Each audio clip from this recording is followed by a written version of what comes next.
Hello world, Frida Dorsey and Patricia O'Connor here, and look what we have here. This would be my Dawn Redwood. This would be my first box tree. A couple of years ago, having started a wisteria clone and acquired a bonsai pot, I went to see what kind of trees they had at the same place that I found after Googling bonsai pots, and found myself looking at, and it was probably around February or so, and they were probably pushing these as Christmas trees or something at the time. This is a Dawn Redwood. So when I got it, it was pretty cheap. I think it was like on sale. I went, well, there we go. And it looked, in the couple of years that I've had it, this tree has gotten a little bit of girth in the base. It's gotten a little fatter. In fact, I was just looking at it, and I would say the top is about as thick as it was at the bottom when I got it. It's gotten that much bigger, but you can tell where I've carved away at the trunk. I kind of carved it into that shape. When I got it, it absolutely had nice looking base, had nice looking bark, looked like the proportions and the straightness of a broomstick. And right at the top, it was just sawed off fresh, and like you had just cut a broomstick in half so you could put it in your patio door to make sure nobody could open your patio door. I mean, that's exactly what it looked like, with a couple of limbs on it. And you couldn't see that saw mark because of the way that in the picture or whatever, they would have the foliage combed like a comb over. So I knew it was, I suspected it was going to be something like that. And I went, well, this will be where we learn our bonsai lesson. So I ordered that, and I ordered a few bonsai tools, and I went to town on that thing and carved it in to the vampire spike you see before you now. But I learned a lot on this tree, and I also learned not to go exhausting the energy so much on a tree just because it seems to show a lot of energy. We've had our issues with dieback over the last 2 years, and so this past summer or this past spring, I said, whatever this thing grows and pushes out, we're just going to let it grow and push all that stuff out, and we're going to let it just, turn whatever it makes. We're not going to make any choices. We're not going to cut anything. We're just going to let it turn all of its foliage into energy for a year or so, and then we're going to try to wrangle it back in on the other side of that, because it had 2 bouts of dieback, and I was worried about the tree being weak. And that was also about the same time that I felt like I had the proportions on the trunk kind of nice. What I don't like was what I was about ready to start working on when we had the dieback issues, was those branches were already getting thick, and the top the apex needed work. That was 2 years ago, or no, a year ago, when I decided that I wasn't getting to keep anything from a bout of powdery mildew just completely defoliating the tree, and then it not bouncing back from that until the following spring, kind of costing us half of that growing season. So from that was when I decided just to let whatever it did. That would have been a great time to have got the tree back into some kind of really nice shape. But instead, I'm like, well, we're just gonna let it go a little longer, and then we'll harvest what's left and try to whip it back into shape. So there's a lot to love about this. It's a Dawn Redwood.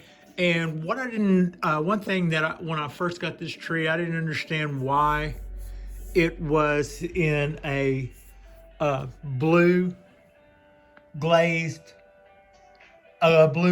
pot whenever it's a redwood. That's because it loses its needles in the winter. Dawn Redwoods do that, as do bald cypress. And whenever, it's just kind of a bonsai thing. Whenever your trees lose their leaves or needles in the winter, to compensate for that, or to accent that, or to go in, to go along with that. People will oftentimes choose a pot with some color that goes in some way, goes in harmony with the tree.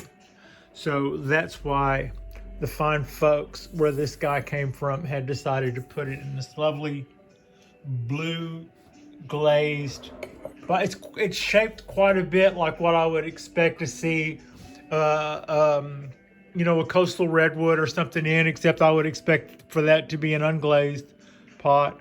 And also the colors of this guy are quite a bit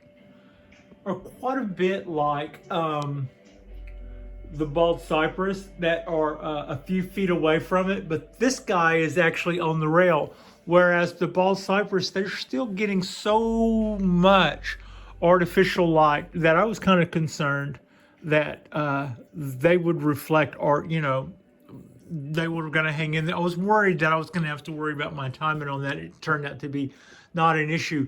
The guys that are on the rail getting the natural light, there's still a tiny little bit of green left in this guy, but they're and it's more of a yellowy orange, whereas the bald cypresses this year, even the ones that I was seeing on other videos, I was watching some videos last week about some trees in Canada at a bonsai garden, and their bald cypress trees were the same rust color red that mine are this year. They really had a beautiful color. And the Dawn Redwood gets kind of close to that. It might just be the little bit of green that's left in some of the protected, some of the foliage that's protected by branches from overhead may have hung in there, like the stuff on the underneath or something is still a little green. But otherwise, this stuff is pretty well spent, and it's just got a really nice, soft color. So what I'm going to do, we're going to do quite a bit tonight.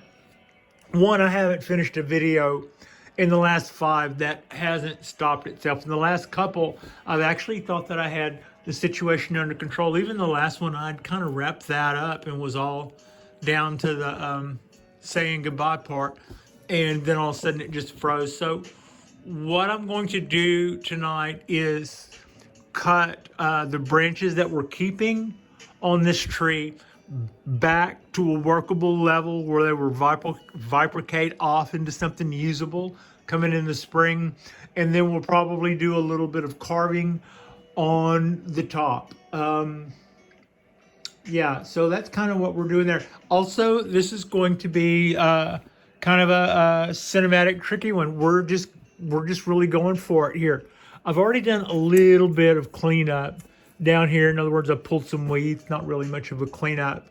But from here, I'm about to go from handheld, the way Dog intended, to tripod. So at that point, I'll be hands on the tree, and the camera will be on the sticks, as it were, and these will be my lovely tools. I'll probably be playing with my Nipix bolt cutters a little bit tonight, and then I'll just start going to town on this, and hopefully we get this thing all the way shot. And if I get it all the way through, that'd be nice. If I don't, then hopefully I've gotten what I needed to get done.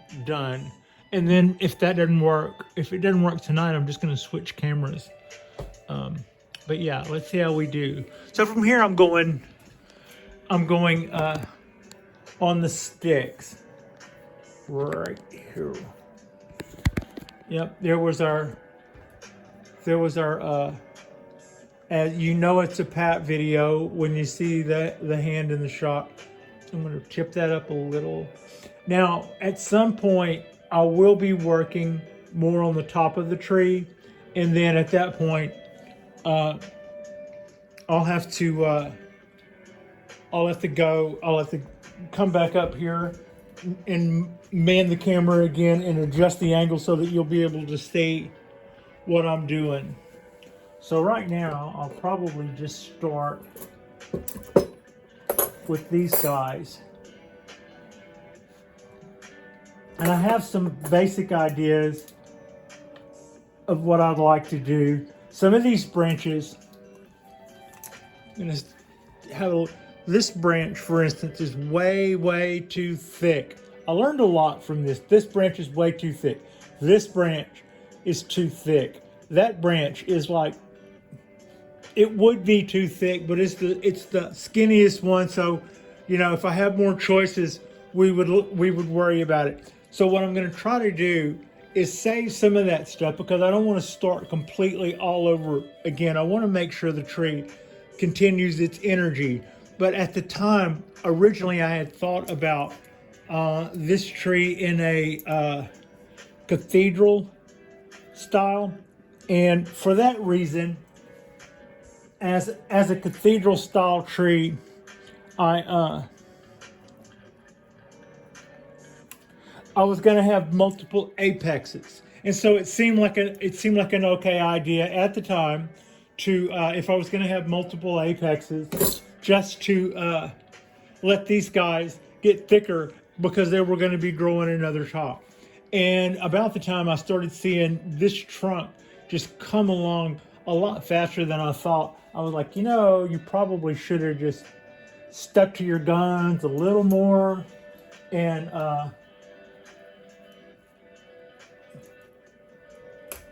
here we go.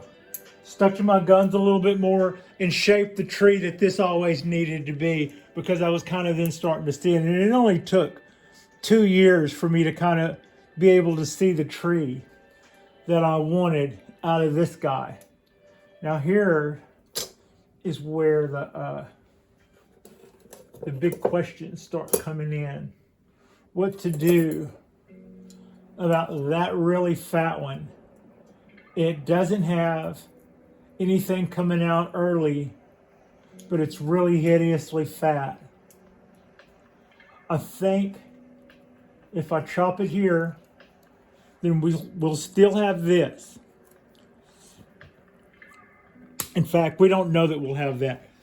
That could die off this winter. That's not really hardened off into something that would necessarily survive the winter. So, but I'm trying to keep the energy flowing out of that. Ideally, I would cut this back maybe to there, but if I get sprouts out of here, more sprouts, or if I get more sprouts coming out of here, that'd be great. I've got something like that working for me elsewhere on the tree. I'll show you what I mean when I get to that. What is going to be interesting to me is where we end up going with the apex. I've had a couple of ideas about the apex over the few minutes that I've been looking at the tree. I mean, you bring a tree in that you know you're going to work on, and then you start looking at it and thinking, well, what are you going to do here? What are we going to be doing tonight to this guy? So the idea here is I want to cut all of this back shorter. I do not want to close off avenues for a tree that had already been depleted for quite a few options.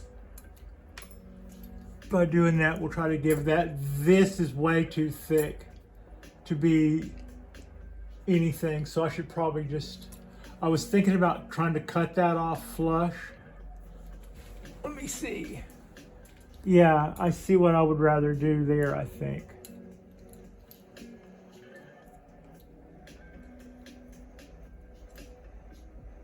That still looks pretty risky.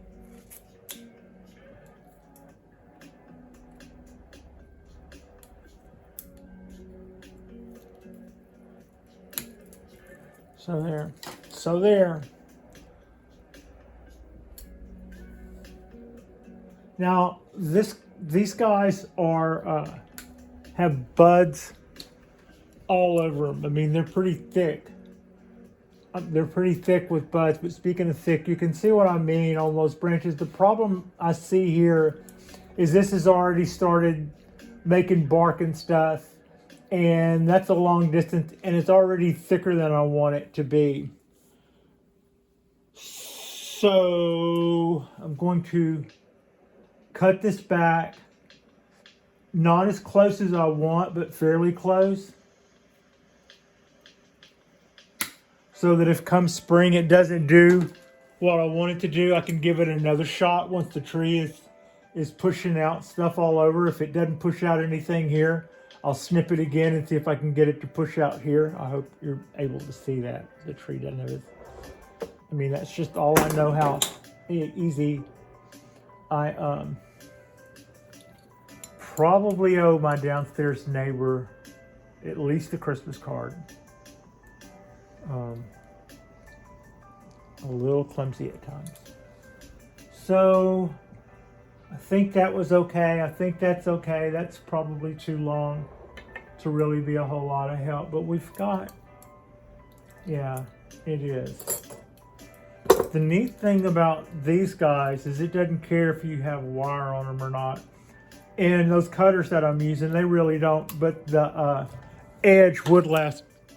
The edge would last longer if I didn't cut into wire with my scissors or my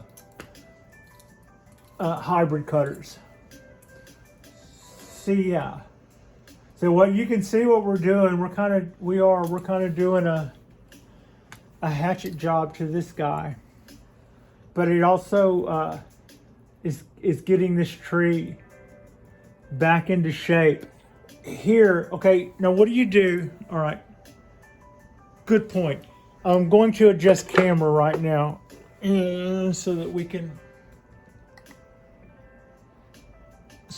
all be in on the conversation here, what we're doing. All right, so yeah, that was a big tip up, wasn't it? That tree is way up there. Now, it's long and lanky. We let a lot of stuff, ooh, I don't know if I'm really happy with that. We let a lot of stuff go this past spring in the attempt to get this guy doing what we wanted to. So now we have a little bit of, we have some choices to make as to how much should come off of this. So I think a good way to start is to probably start with what won't make the show. I can cut that off closer, but for right now, that wasn't going to make the show.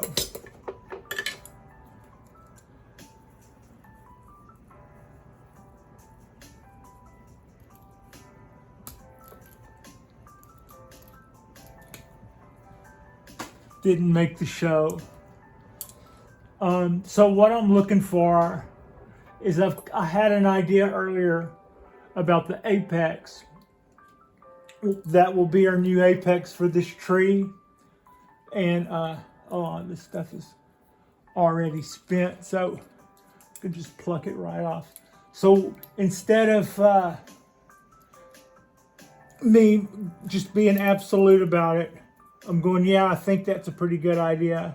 But since I really couldn't see it that well, because one, I'm not the guru from, you know, I need to be able to see what I'm looking at to make these decisions.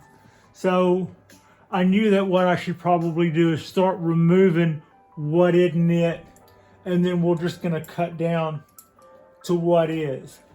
And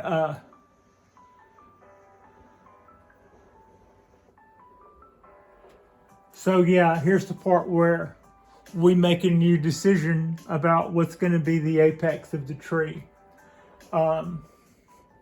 This was what we had going on. We did have a spike coming here that went straight up, and that grew into that, and then grew way out of proportion over those other issues that I had already that I've already mentioned. So without too much further ado, I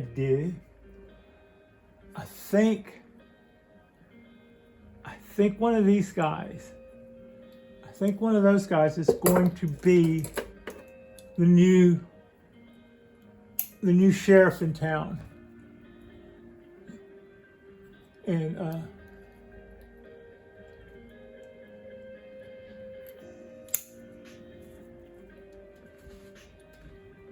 okay, so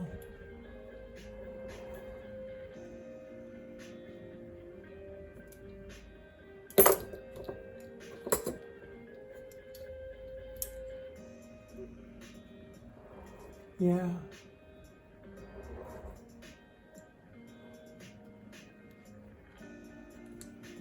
It's going to be out of here, I guess. It could be. It could be this. It could be this.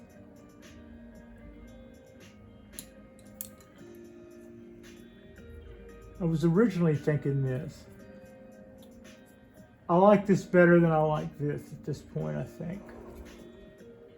I thought that by the time I got down to here, I would be sold on one of these guys. And I think, having left it open till now, I'm glad I left it open till now. We're going to take this top off to here. She says.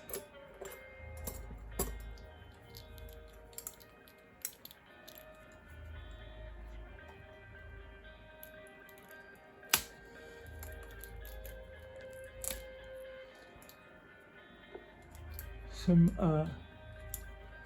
fairly heavy carbon.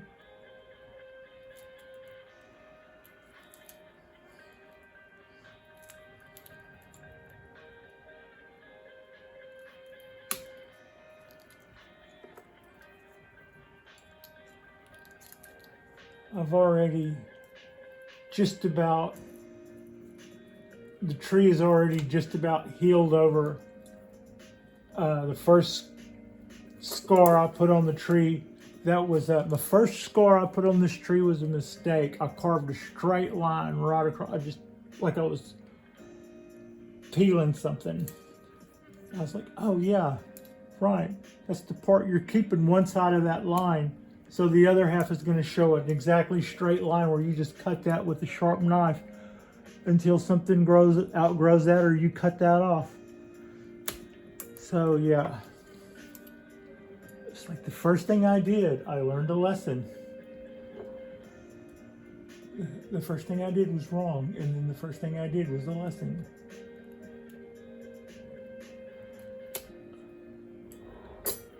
Whittling this down into a new vampire steak. We're going to leave that little shoulder up. We're going to leave that little shoulder up.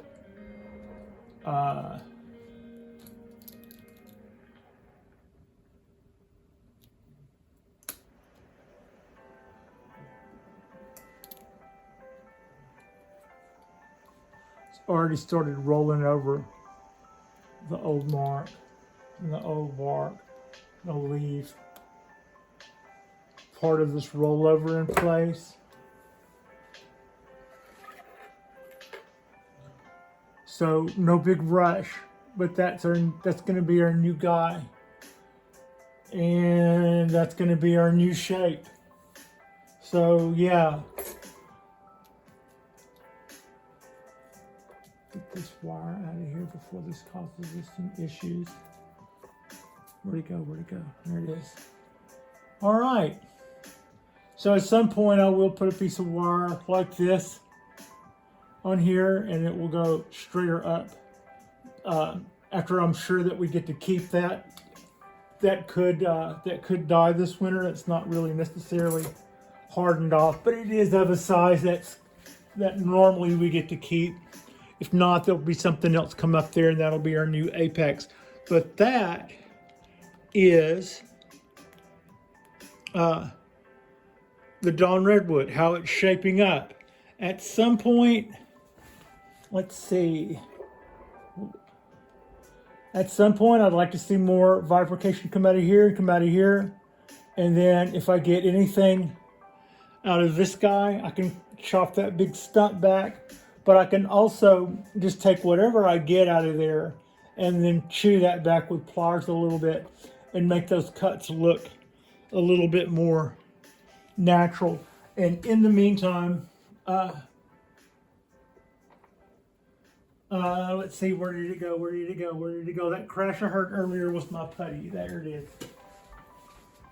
Of course that was it.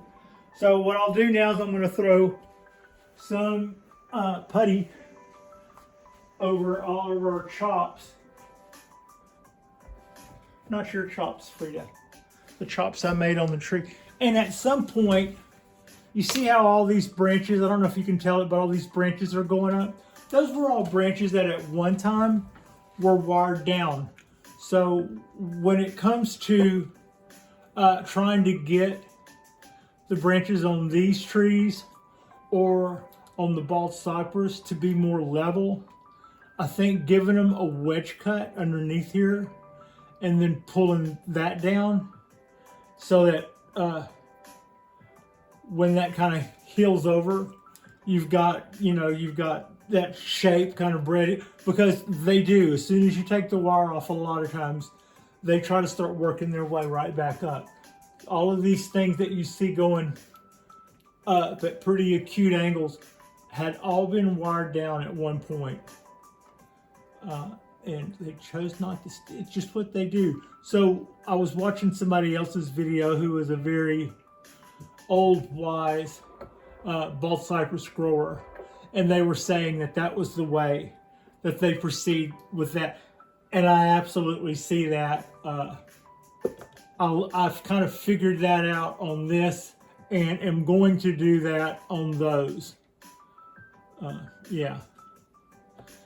Also, if you don't want the cut paste to stick to your fingers, lick your fingers first. That works. That works if you, yeah. There you go. All right, that was us giving a big old huge cutback on the Dawn Redwood. And next spring, when things start happening again, we will get this little guy will grow up and we won't let it get too big. We're pretty close to a height that's going to work for us. I'm really happy with the taper on the trunk. I was a complete amateur and I just went at it like an episode of Pulp Fiction with pliers and printers and clippers and just kind of crushed the end of it and then started pulling it all down. I thought the tear wouldn't stop now, and it freaked me out. Now it's my favorite. That's kind of my favorite feature of the tree. Like that's the front of it. And we'll have something going kind of like that.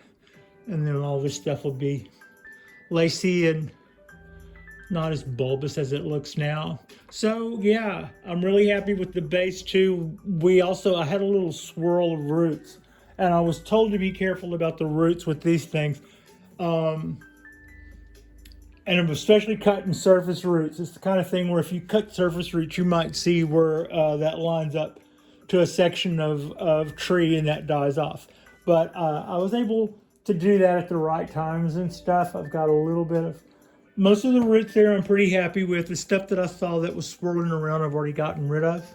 So yeah, that's got us. We're gonna leave this here. Like and subscribe if you guys have not already. I appreciate you, and Frida appreciates you.